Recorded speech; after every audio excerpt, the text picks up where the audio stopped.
Take it away, Kevin.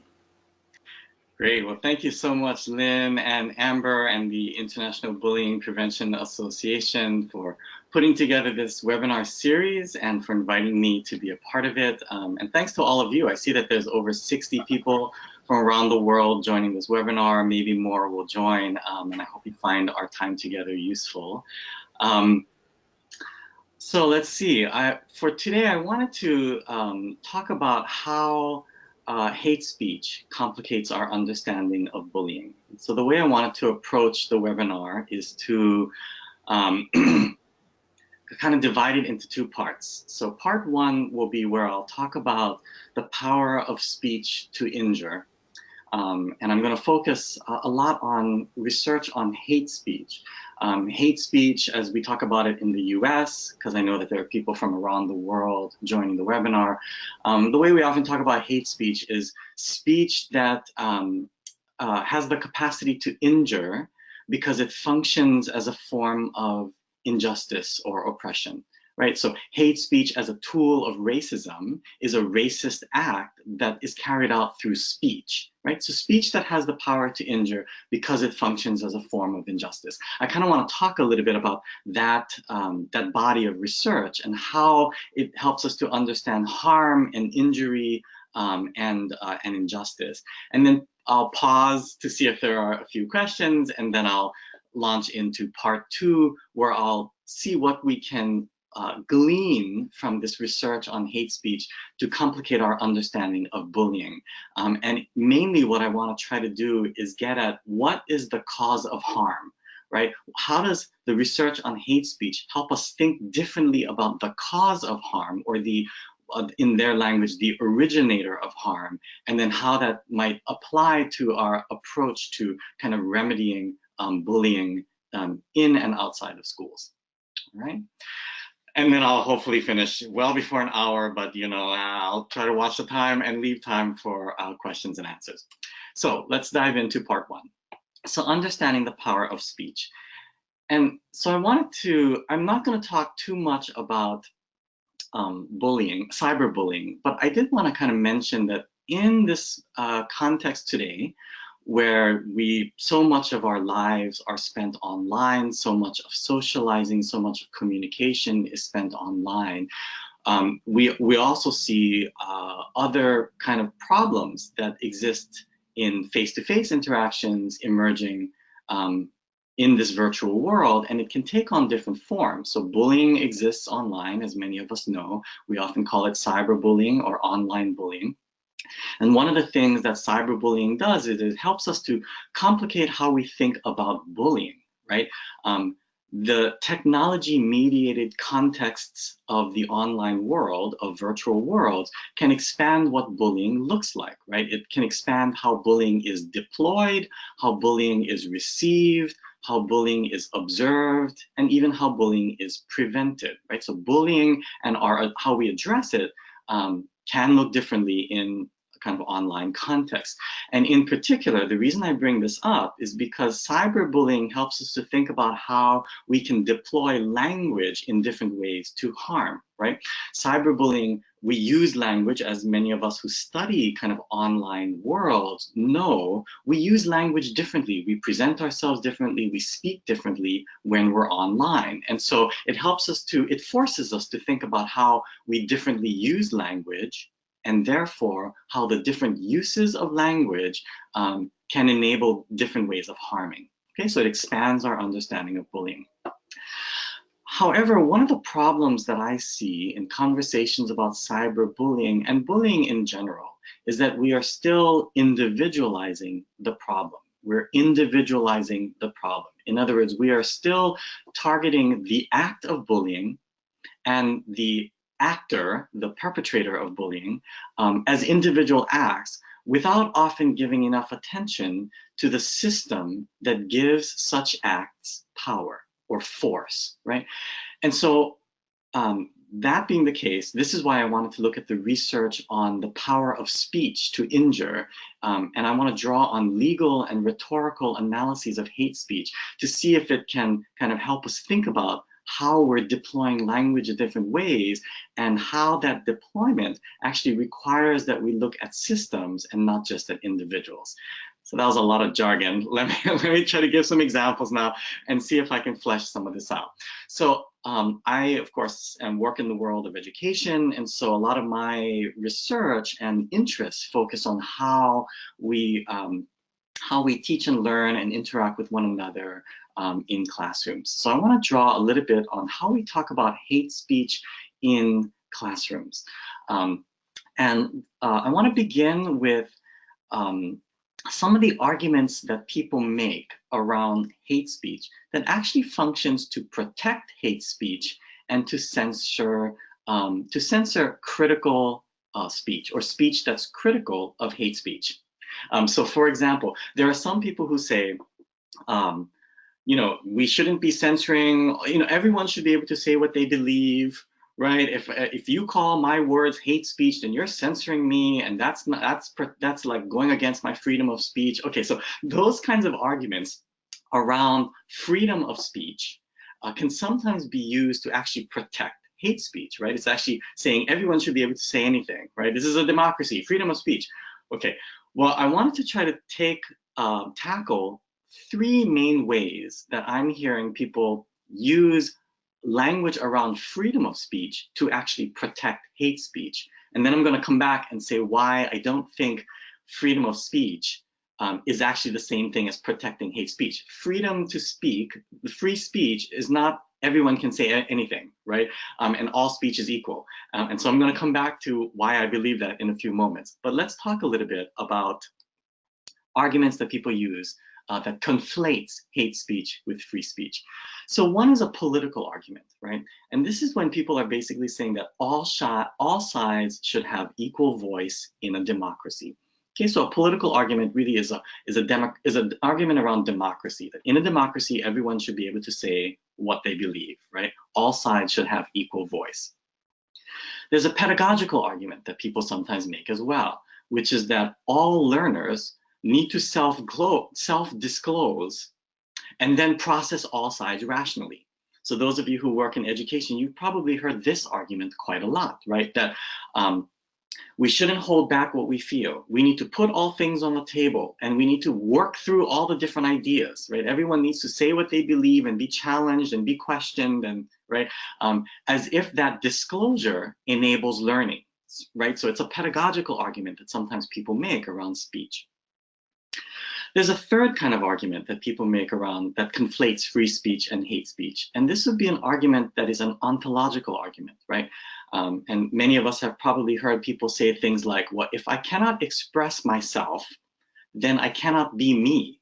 In other words, your censoring of my speech is actually a way of you hindering me from being myself, right? I'm not able to be fully me, okay? In all three instances, whether we're making arguments politically, pedagogically, or ontologically, there's an underlying assumption that not being able to voice hate and or having to hear someone critique my hate speech is actually a form of injury, right? It's not unlike people who want to argue for reverse discrimination, right?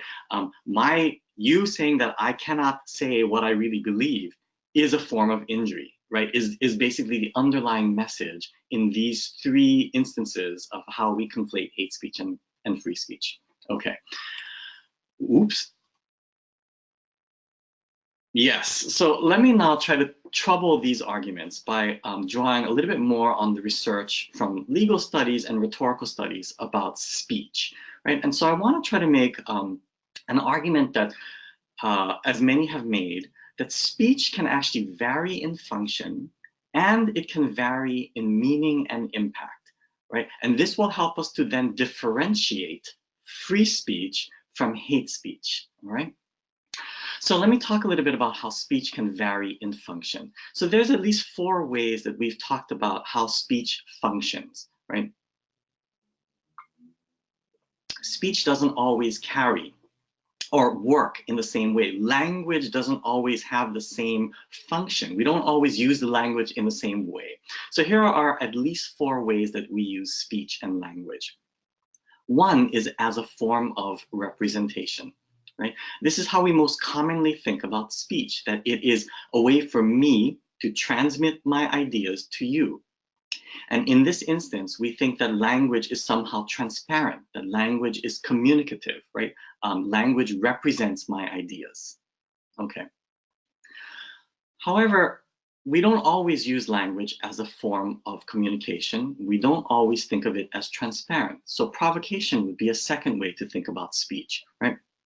Provocation isn't where I'm trying to communicate what I think. Provocation is where I'm trying to get a particular response from you, right? So if I'm making a joke, right, if I'm emoting in a way that tries to get you to kind of share my emotions, right, that is a form of provocation. Provocation is also happening when I'm testing you. Like there's been some wonderful scholarship, some wonderful writings about how sometimes when we interview someone, the person may not right away be answering our questions. Sometimes, you know, like we're in conversations, we just meet someone.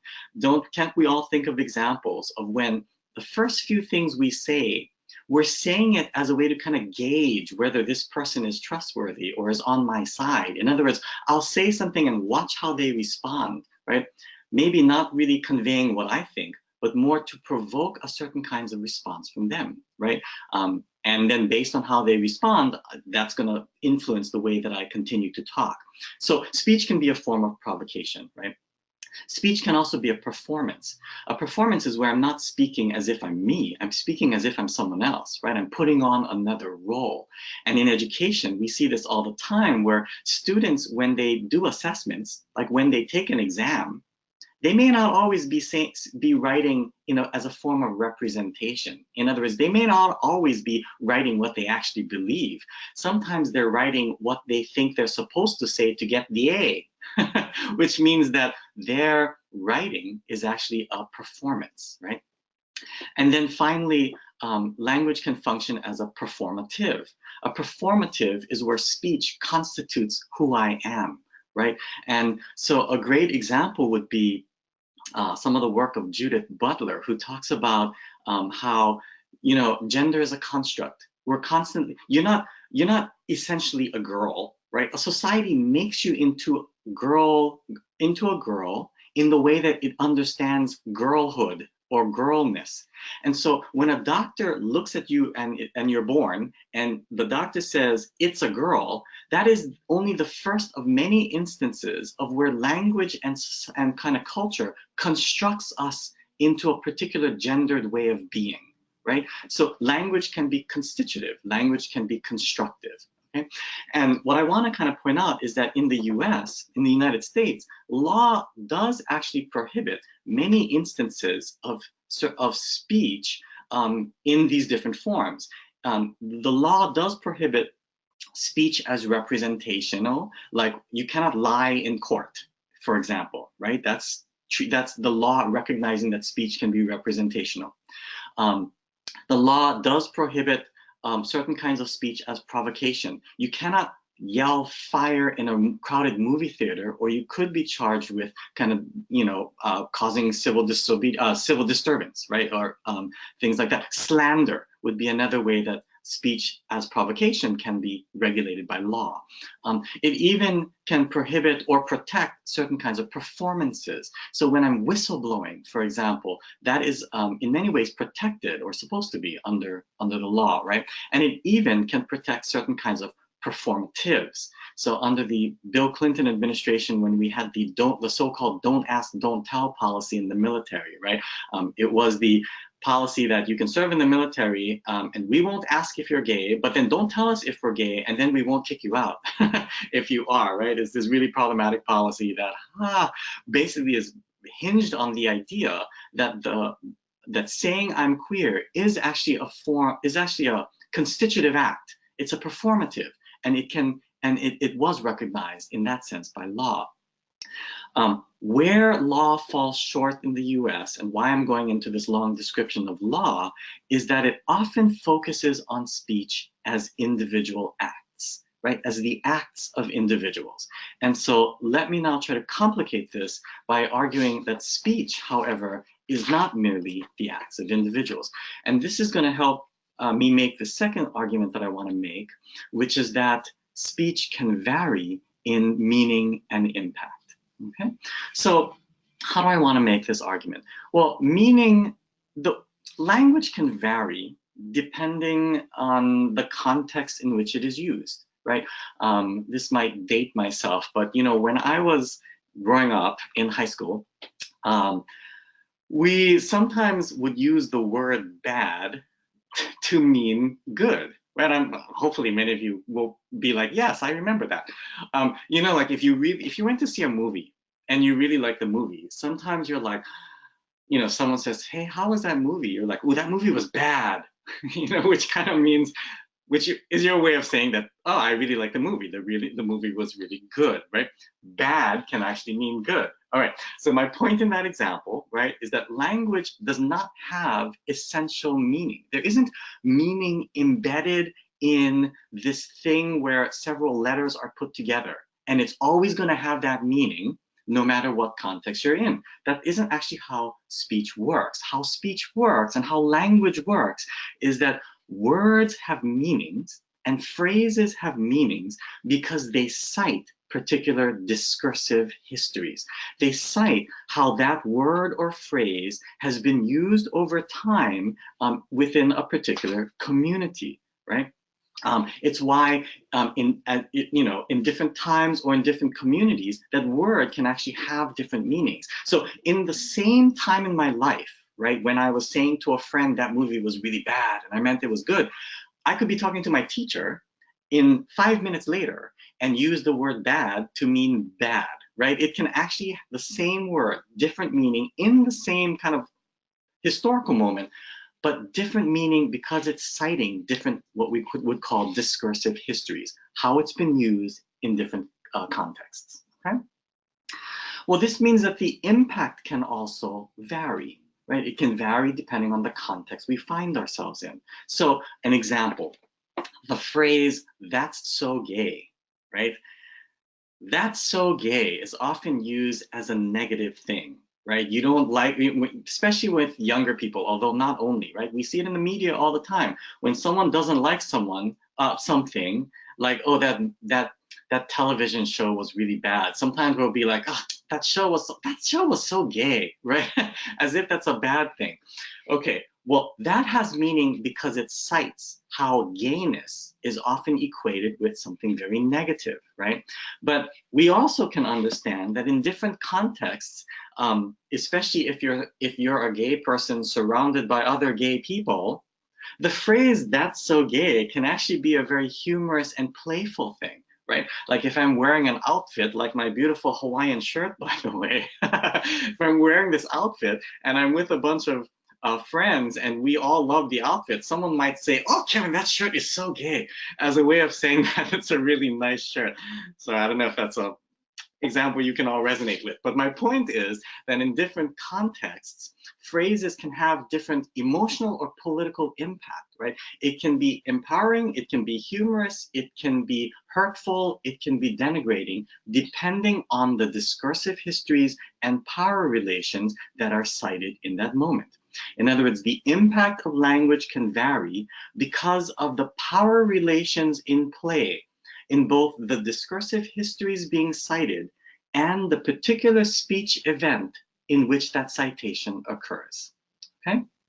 So, given this, not all speech is equal, right? Some speech can actually cause far more harm and can actually, whereas other speech can be far more in need of protection and of amplification, right? Depending on what is being cited and how, what histories are being played up, right? So if, in other words, you say something that cites this very long history of white supremacy, that statement is going to conjure up that whole oppressive history. It's going to leverage that history with much force, which is why language and hate speech can be so destructive and harmful, right? It calls up that entire history of white supremacy. It leverages that history, okay?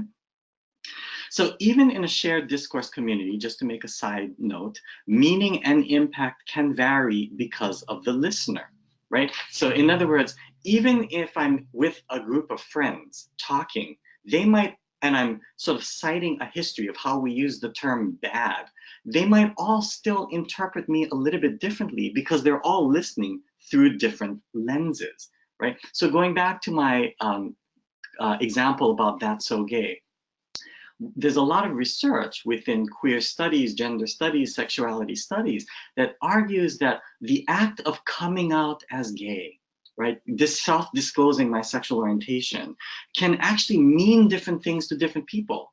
It can be empowering to some, it can be fearful to others, right? Even if they're all gay, even if they all understand the history that I'm citing. Why? Because we're all looking through different lenses. We're listening through different lenses, right?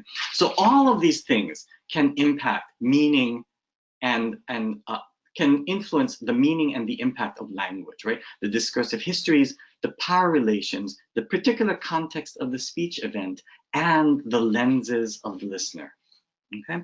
So my final point on this then is that the US law, the law in the United States, does recognize that words can wound.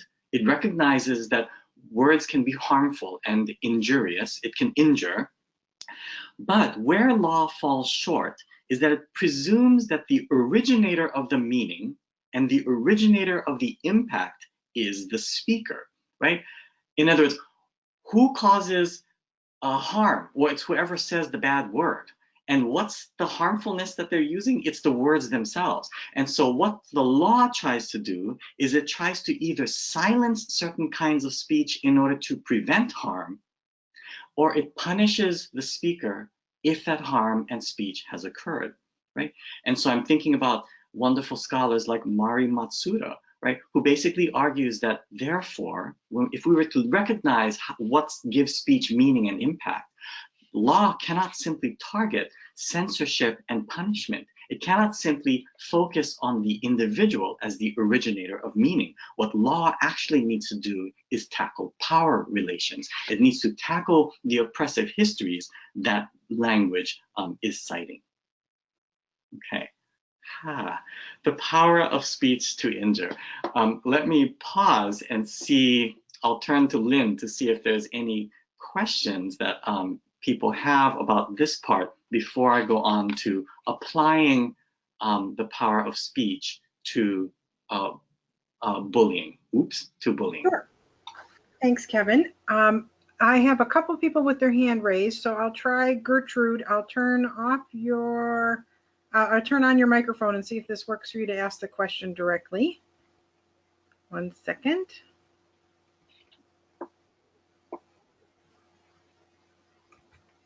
Gertrude, are you able to ask your question?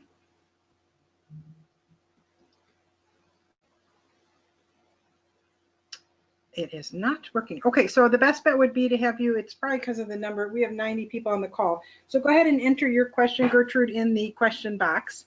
Meanwhile, a question from James, and it says, in Trump's America, there is a great deal of controversy over hate speech and calls by many who are deploying hate speech to protect hate speech as free speech, which is illustrated on university campuses and many other spaces. How can we talk about the difference between hate speech and true protected political speech? Yeah, thank you for that question. It's so, I feel like what inspired me or pushed me to try to analyze speech was precisely what you're talking about, was that many people use the rhetoric of free speech to actually protect what is really quite hateful in precisely the ways that I'm talking about. And university campuses are kind of the ground zero for all of this kind of battles, where academic freedom becomes again, a kind of a linchpin. It becomes kind of the rhetorical device, I should say, to try to protect hate.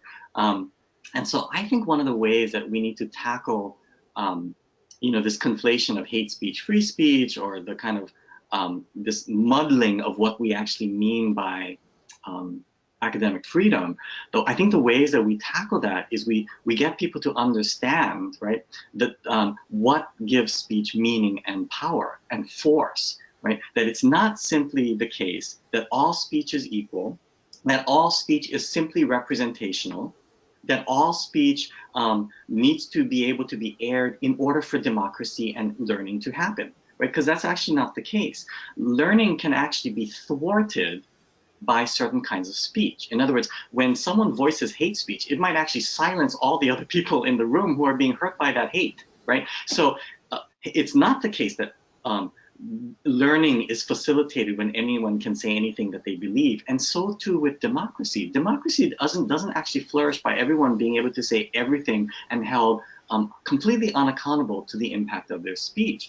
Democracy is about informed conversation and deliberative dialogue, right? Which means that we actually need to be quite critical of the, or at least mindful of the impact that our speech can have in that deliberation and in that debate.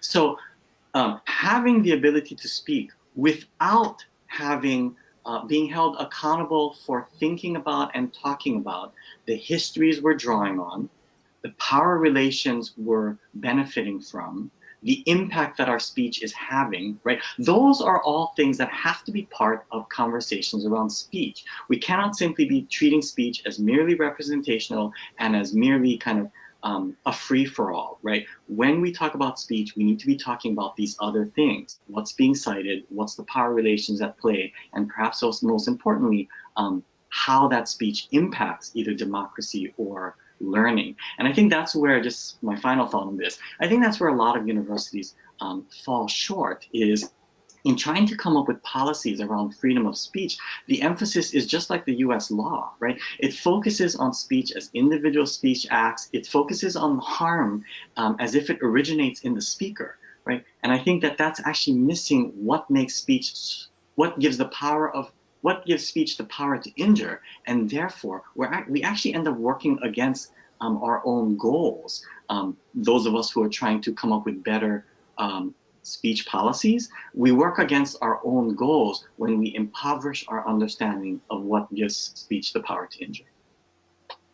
Fantastic. Thank you, Kevin. And there's no other question right now, just a comment from Catherine that says, just want to say this is fascinating. Thank you so much. So that's a positive. Oh, and Grace just added a question or comment. This is super clear and helpful explanation of how speech cites discursive histories. Thank you. Aside from this webinar, do you have a specific paper or article that I can point people to for this explanation? Well, thank you to both of you for those very kind words. I have not yet written this up. This is actually, you all are getting a preview of my next book, which I'm trying to finish right now. So no, it hasn't been written yet, but hopefully by the time our conference runs around next June in Ireland, which I hope to see all of you at, World Anti-Bullying Forum, hopefully I'll have more to share at that time. But thanks for asking. Let me move on to If I can just note, Kevin, go ahead and just to let folks know, they can add some questions and then we'll read through them at the end again, if that sounds good. Okay. Awesome. Thank you. Yeah. Feel free to list the questions as we move along. I think this is probably now the part of the webinar where most of you are most interested in, which is how we apply these ideas to bullying. So if we were to tackle, if we were to kind of draw on the insights from the research I just pointed to, right, that what gives speech the power to harm isn't merely the speaker or the words themselves, but this much larger history, community, power relations that are being cited. Okay, if we draw on that insight and apply it to bullying, how then does it complicate our understanding of bullying? Just to go to my webinar's title, right? How hate speech complicates our understanding of bullying. So let's talk a little bit about bullying. So let's see, what do I have here? Yes, what I'd like to do is extend this analysis to bullying. And as with hate speech, I want to make the argument that we cannot just discipline the actor. We cannot just either censor or silence or punish the speaker or the bully, right? Because the problem does not actually originate in them. We need to address the bully. I'm not saying we should ignore the bully or bullying. What I'm actually saying is that in addition, and perhaps more importantly, we need to tackle what actually underlies bullying, okay? And And again, I'm drawing on lots of many of you and probably your work as well on bullying. I'm not the first to say, to make these arguments, but hopefully I'm framing them in a way that is useful. So one of the ways that I want to try to get at this argument that we need to look in a much more complicated way at bullying is by differentiating between the role of individuals versus the role of systems. And I want to try to get at this theme that the way we address bullying isn't merely in disciplining individuals. What we actually need to be doing is transforming systems, right? And so before I get to my drought example, I live in California, so I have to talk about the drought. But before I do, let me talk a little bit about what I mean by disciplining individuals when it comes to bullying. So very often when bullying is recognized or acknowledged, here are some of the things that we do. Let me point to three. We try to prevent bullying with things like classroom norms, increasing adult presence, increasing surveillance, right? And some of these are good and some of these are bad. I'm not making a value judgment. I'm just sort of saying, when we talk about bullying, here's what I often hear us talking about, right? Or when bullying happens, here's how we often respond: by disciplining or punishing the bully, right? And so we take away privileges, we suspend, in school, we suspend them from school, we even criminalize, right? So one of the movements in the United States that is very obvious is the move to increase the criminalization of bullying, right? As if that will be a deterrent to bullying, right? But that, of course, relies or buys into the notion that bullying originates with bad people, right? Third thing we try to do is we try to improve interpersonal relationships. So we engage in restorative justice. We engage in healing circles. And I'm a big fan of those. But what I want to say is that they don't always tackle the larger system. Usually, or sometimes they tackle the relationship between the bully and the bullied, right? Or the perpetrator and the victim, and so on. So without also tackling the broken systems in which these things are happening, we're not actually going to get at the problem. So my argument is that we need to address both the individual and the system.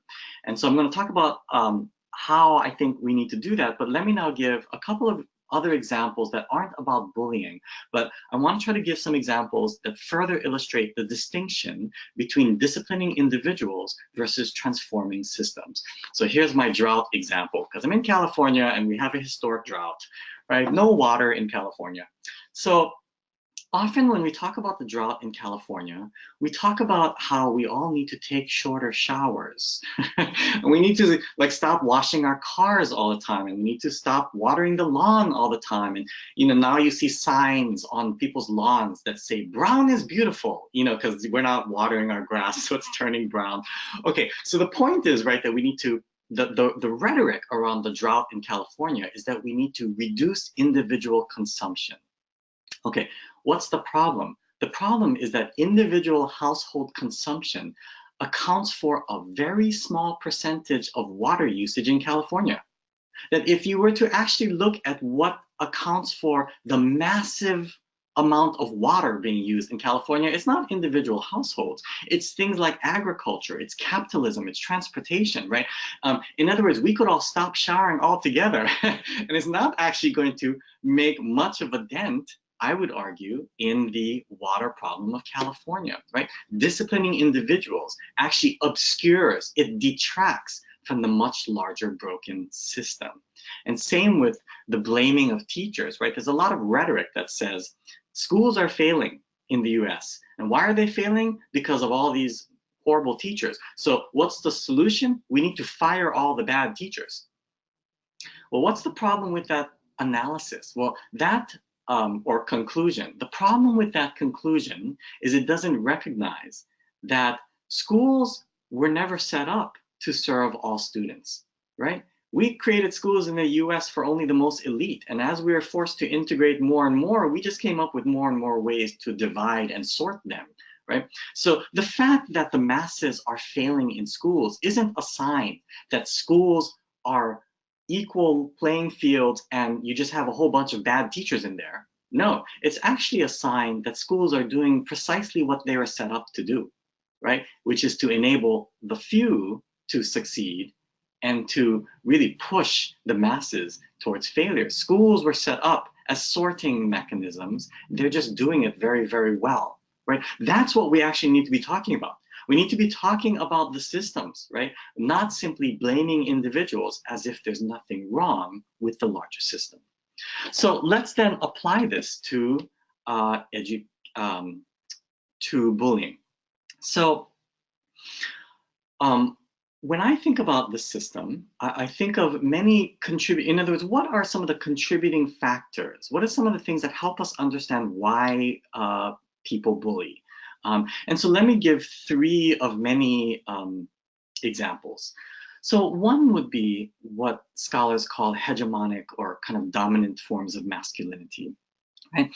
And the research on dominant masculinity is very compelling to me in that it argues that, you know, our being masculine, right, proving that you are masculine doesn't actually happen by exhibiting masculine traits as much as it happens by disproving the antithesis.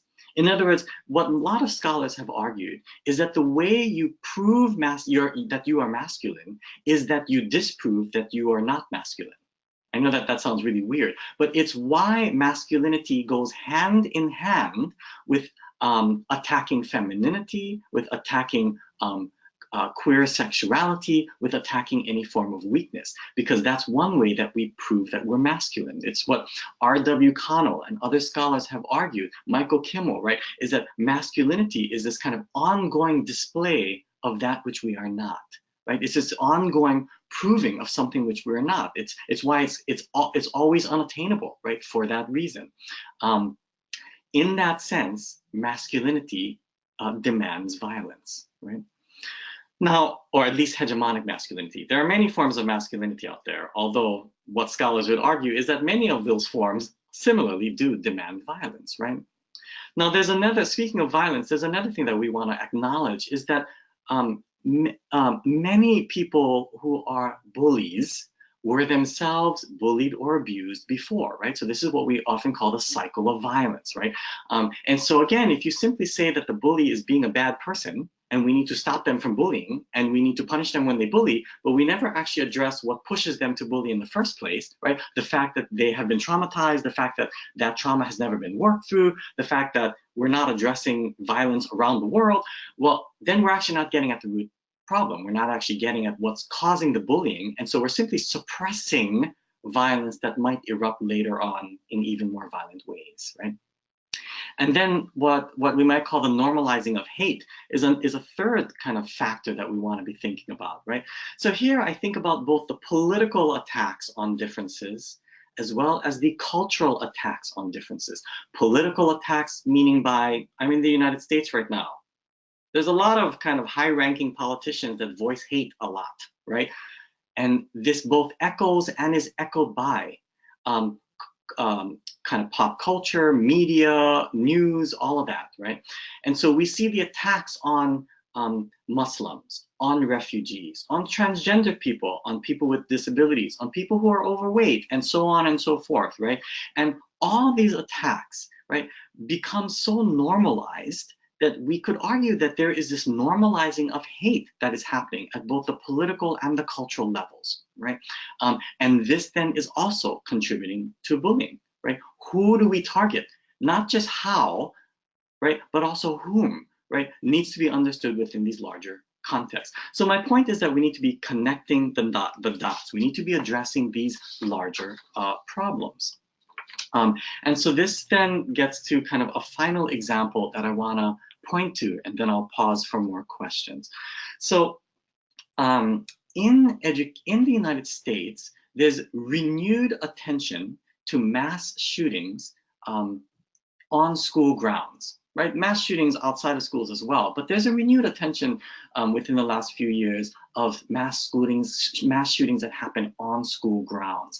And I want to say it's a renewed attention because those of us who are around in the 1990s will remember that in the late 1990s, there was a series of mass shootings on school grounds, and it got a lot of media attention, a lot of analysis was happening, and a lot of rhetoric was coming out about what the problems are and how we and what the solutions need to be. So I want to kind of draw on some of the earlier work as well as the newer work to talk about how my argument right around bullying is that we need to connect the dots. So I want to use mass shooting as an example of what I mean by trying to connect the dots. So 20 years ago, late 1990s, we saw patterns of what, when we looked at mass shootings, we were able to observe certain patterns, right? The perpetrators, for example, of the shootings, the shooters, right, were often bullied. And they were often bullied not only as social outcasts, but particularly with language, with homophobic language, right? That's so gay, you're such a fag, whatever. Even if they were not self-identified, even if they didn't identify as gay, there was that kind of language. Now, this is something we see all the time, right? There's lots of research that says that the two biggest ways that kids tease one another is they use language around being fat and they use language of being a fag, even if the people aren't necessarily overweight or LGBT, right? That's simply the language we use to harm one another. So this is what we saw in those instances, right? The perpetrators were often bullied using homophobic language, regardless of their sexual orientation. We also saw that for many of these kids, not only was there a failed integration socially, there was also a failed sense of success romantically, right? So there was a sense of failed masculinity when it came to dating for some of these kids. Really, these are mostly white boys, and I'm talking about their desire for other girls. There was also, however, in a few instances, I'm thinking of the shooting that happened on a college campus a few years later, an intertwining of a sense of failed masculinity with racism, right? So the shooter was a person of color, and racial epithets were often hurled at this student. So there was bullying and harassment happening that is connected with hegemonic masculinity, that's connected with homophobia, that's connected with racism, right? So that is part of the context. And here's another thing that was part of the context, is that these shooters were very often, vast majority, obsessed with militarism and gun violence, right? So they were constantly looking online to learn about kind of guns, violence, militias, resistance, revolution, things like that, right? Violence, in other words, was in their minds one solution to social problems and to even social unrest. Now, I want to make a side note, which is that in the 1990s, as increasing media attention was brought to these mass shootings, there was also a critique of that media attention. So some of you may remember that there were a number of people who were pointing out that we need to be asking what garners media attention? What warrants national outrage? And why isn't other forms of school ground violence getting receiving national attention and national outrage, right? And I point this out because there's school shootings happening all the time. There's violence happening all the time. It's just that the violence that happens in certain communities tend to be the ones that get the most media attention and the most media outrage, right? So and in particular, I'm talking about kind of how race and social class intersects with all of these issues and also informs our sense of outrage, right? And so if we're not paying attention to the Black and brown kids in urban contexts, for example, that are also experiencing far higher overall levels of school violence, we're actually not ever going to address the problem. We're buying into a very sterilized view, right, of what the problem is. And then to take this one step further, let's talk about mass shootings outside of school, because in the US, there's been a series of mass shootings, right, in the last few years. And here's what some of the research is reminding us about these shootings, which is that mass shootings in general, in mass shootings in general, the perpetrators are more likely than not to have been perpetrators of domestic violence. Domestic violence, in other words, is a solid predictor of becoming a mass shooter. Domestic violence itself, however, is often perpetrated by, or you're more likely than not, I should say, if you're a perpetrator of domestic violence, to have been connected or to be connected with either the military or the police force.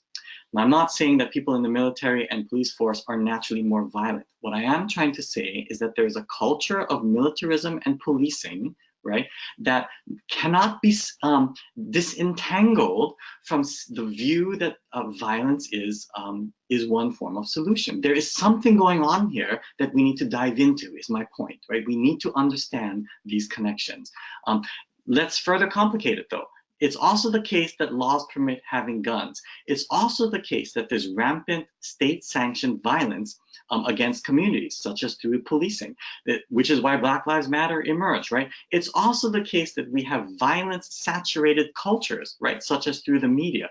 All of these things are shaping our kind of understanding, or this kind of gut feeling for many people that violence is the solution, right? So all of this is to say, if you want to tackle mass shootings, right, trying to simply prevent gun access, or simply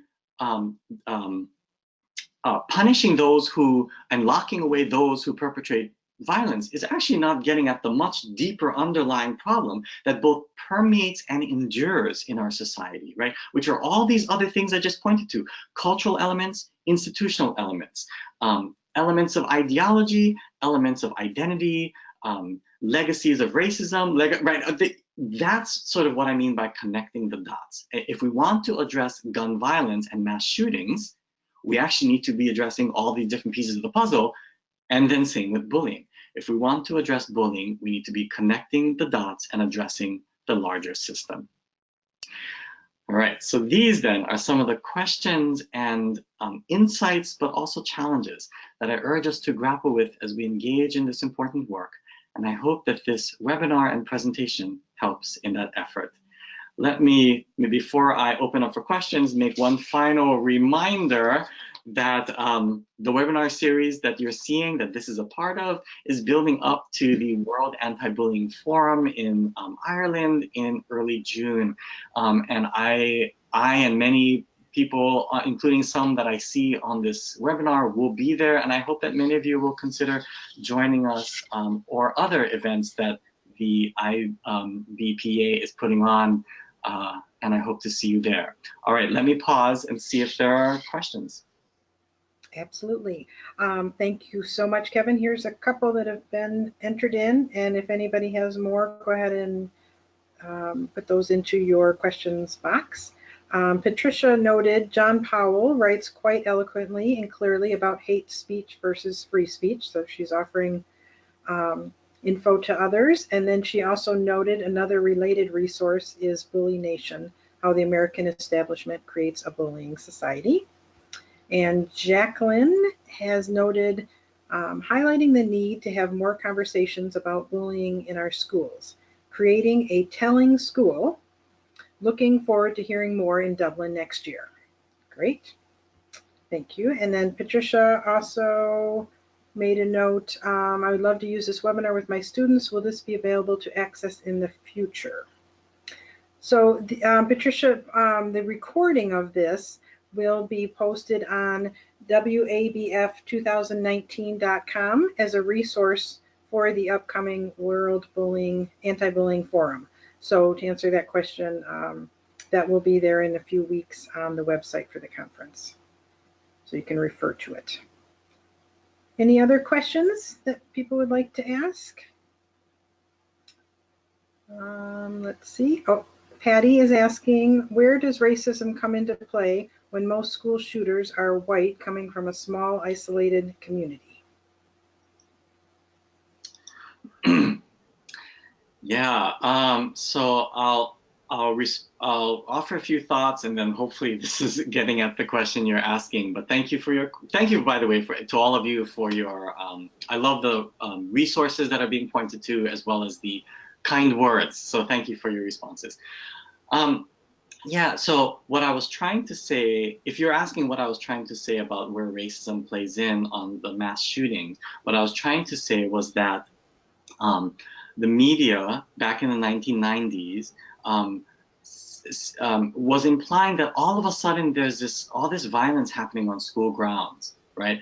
And so the story seemed to be that there was not violence happening anywhere else, and shouldn't we be outraged by what was happening there in these school shootings? And I think we should be outraged, and we should be very surprised and very scared and very angry. However, what many of us were concerned about was that this was implying that there wasn't violence happening in other school grounds, but there is. There may not be mass shootings happening with the number of victims that we're seeing around the country, but there's actually violence and gun violence happening on school grounds all the time. In urban contexts with Black and brown students, in poorer contexts, and so on. And why isn't that getting our outrage? I think that's what I was trying to get at, right? That we need to be acknowledging not only that our coverage, our media attention is narrow and partial, we need to be acknowledging that the problem is actually far bigger than what we're seeing. And that sometimes the reason we're not addressing the larger problem is because of discomfort around race. That racism is actually influencing our lenses. It's causing us to focus on certain things more than others. Yeah, I think that was the point that I was trying to make in my comment about racism. Fantastic. Thank you, Kevin. We're running close on time here. Teresa is saying, interesting way to think about bullying and hate speech. Thank you. And Stephanie asks, in your perspective, what are the topics that should be addressed when we are having these wider conversations about bullying? Yeah, I mean, for me, any kind of in-service around bullying, I would love to see tackling some of the things on this slide, right? That are we getting at the largest, are we addressing individuals, but are we also addressing systems? And so explicitly having conversations around things like, how do we understand masculinity for boys? What are the cycles of violence? How are we normalizing hate? I think things like, as well as how do the how do the ways that we discipline individuals maybe both help and obscure what's actually going on? I think those are the kinds of conversations I would encourage having. Excellent. And Lauren is asking, do you have ideas as to how to navigate talking about masculinity in rural communities where girls are bullied at higher rates? YRBS data. And folks don't want to address this. Yeah, no, thank you for that insight as well. Hegemonic masculinity may not help us understand, I'm sorry, first of all, I don't know if you mean boys bullying girls, in which masculinity would be an important consideration. But we also know that there's lots of bullying happening between girls bullying girls, both in person and a huge phenomenon of new ways of bullying and social ostracism online, right? So cyberbullying is very big among girls as well. So masculinity may not be the lens that's going to be most helpful there, right? There we may want to look at other ways that we think about normalcy, social popularity, other ways that we marginalize different populations, and how that might be at play both virtually and in school grounds. These are just three. When I talk about the system, masculinity, cycles of violence, normalizing hate, those are three lenses for me. But what I appreciate about this conversation, about your question, Lauren, is that, and this is for everyone on the call, every school, if you're at a school, or community, will have different systemic foundations, different causes, in other words, different things that you need to connect, different dots that you need to connect in order to get at bullying, right? And some of these are going to be nationwide, like the 3 things I just talked about. But some things might be very specific to either your geographic region or the demographic population you're talking about. And so that's where the local expertise is going to be really important, where the local knowledge is going to be really important. And that I encourage bringing together then, right, these much larger trends with the very concrete specifics of wherever you find yourself. Fantastic. Thank you, Kevin. I think that pretty much wraps us up. We have packed in a lot in an hour, and the material you gave us is really important to all the work, you know, we're all doing, and to see the different countries represented. And I know many of the names in terms of you have authors, state level, federal level, people working that have joined this call and spent an hour of time in your summers. And I really appreciate everybody doing that. That shows the dedication for sure. I also want to thank Amber Feldposh, our conference coordinator, for setting this call up and handling all the details so this could happen. And I want to remind everybody again about the World Anti-Bullying Forum. IBPA is partnering with the Friends International Center Against Bullying and the National Anti-Bullying Research and Resource Center. And this is a great way and an opportunity for everybody to have conversations like we've had today, but instead in person. So I encourage everybody to consider joining us. And the website is wabf2019.com. Thank you again, everybody, and appreciate you, Kevin, for all the work you're doing. Thanks a lot, everyone. Take care. Bye-bye.